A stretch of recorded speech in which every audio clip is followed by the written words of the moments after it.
Class के अंदर सभी बच्चे मस्ती कर रहे हैं, हंसी मजाक चल रहा है, लेकिन उन सब के बीच कसुगा अलग बैठा है। उसके चेहरे पर एक अजीब सा अकेलापन है, जैसे वो किसी और दुनिया में हो। इंग्लिश की क्लास शुरू होती है। टीचर सबको पढ़ने के लिए कहते हैं, पर कसुआ का ध्यान कहीं और होता है। उसकी आंखों में सिर्फ एक ही चीज है, एक किताब, फ्लावर ऑफ ईविल, एक डार्क पोएट्री कलेक्शन जो उसके दिमाग और इमोशंस को गहराई से प्रभावित करती है। तभी एंट्री होती है साइकी की, जो एक सिंपल और स्वीट लड़की होती है। ब्रेक टाइम में सभी लड़के लड़कियां एक दूसरे को देखकर गंदी गंदी बातें कर रहे होते हैं, लेकिन कसुगा अपनी किताब में ही डूबा रहता है। वो उस डार्क पोएट्री को महसूस करता है और उसे लगता है कि दुनिया में कोई भी उसे समझ नहीं सकता। उसके दोस्त उसका मजाक उड़ाते हैं, उसे किताबी कीड़ा बुलाते हैं, पर कसुगा के लिए ये सब नॉर्मल है, क्योंकि वो पहले से ही खुद को सबसे अलग महसूस करता है। स्कूल के बाद कसुगा अकेला सड़कों पर घूम रहा होता है, ना कोई दोस्त, ना कोई बात करने वाला, बस एक ही सोच, लाइब्रेरी या बुक स्टोर जाने की।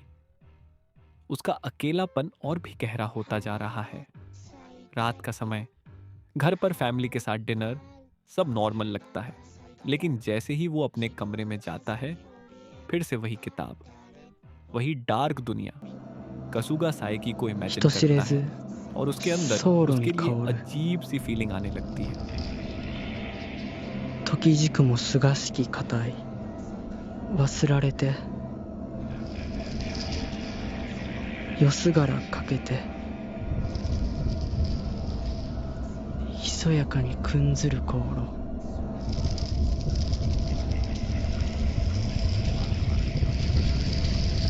अगले दिन स्कूल में टेस्ट पेपर बांटे जा रहे हैं।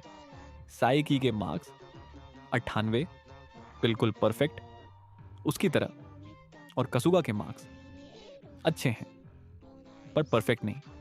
तभी एंट्री होती है नाकामुरा सावा की, एक अजीब रेबेलियस लड़की जिसके टेस्ट में 0 मार्क्स आए हैं। टीचर उसे डांटते हैं, लेकिन वो बिल्कुल भी नहीं डरती और कहती है, चुप हो जाओ गंदी नाली के कीड़े। ये सुनते ही पूरी क्लास का माहौल टेंस हो जाता है। कसुगा ये सब देखकर शॉक में है और उसके दिल में नाकामुरा के लिए एक अजीब सा डर बैठ जाता है। स्कूल के बाद कसुगा अपने दोस्त के साथ घर जा रहा होता है। तभी उसका दोस्त साइकी के बारे में गंदी बात करता है। ये सुनकर कसुगा गुस्सा हो जाता है और उसे लड़ने लगता है।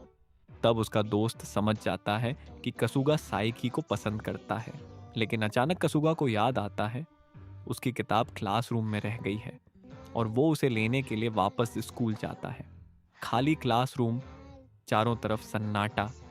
कसुगा अंदर जाता है, उसे अपनी किताब मिल जाती है और तभी उसकी नज़र पड़ती है फर्श पर पड़ी हुई साइकी की जिम यूनिफॉर्म पर। एक साधारण सी चीज़, लेकिन उस पल में कसुगा के अंदर कुछ अजीब सी फीलिंग जाग जाती है। यहीं से शुरू होती है एक डार्क और डिस्टर्बिंग जर्नी, जो कसुगा की जिंदगी हमेशा के लिए बदल देगी। क्या कसुगा सही और गलत के बीच फर्क कर पाएगा, या वो अपनी अंदर की अंधेरे में डूब जाएगा? सब्सक्राइब करो और अगला पार्ट मिस मत करना।